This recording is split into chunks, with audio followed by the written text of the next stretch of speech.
Et puis, quel est le point commun entre Julio Iglesias, Romy Schneider, Eugène Sacomano ou encore Bruce Springsteen? Eh bien, tous sont nés un 23 septembre. Peut-être comme vous d'ailleurs, le 23 septembre, c'est la date connue pour être le pic de naissance dans l'année. Et ça s'explique assez facilement, remonter 9 mois plus tôt et nous voilà la nuit du réveillon. Mais au-delà de ce pic du 23 septembre, globalement, il naît plus de bébés en été qu'en hiver.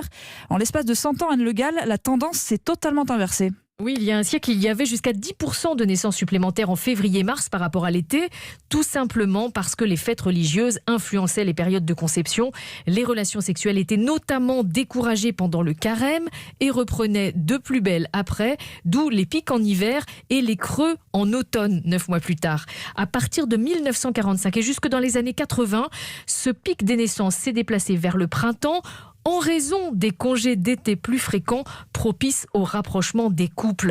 Et depuis quelques années, nouvelle tendance, explique Isabelle Robert-Bobet, chef de la division enquête et études démographiques à l'INSEE.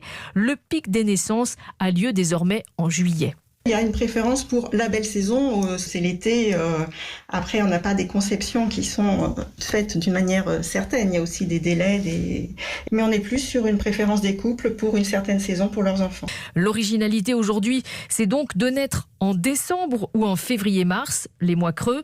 L'originalité, c'est aussi de naître le week-end, notamment le dimanche, car avec l'augmentation du nombre de césariennes et d'accouchements programmés, il y a davantage de naissances en semaine. Beaucoup sont en train de calculer là, de calculer moins 9 mois, de calculer quel était l'événement. Donc le pic des naissances du 23 septembre s'explique par la nuit du réveillon. Merci Sophie Echen.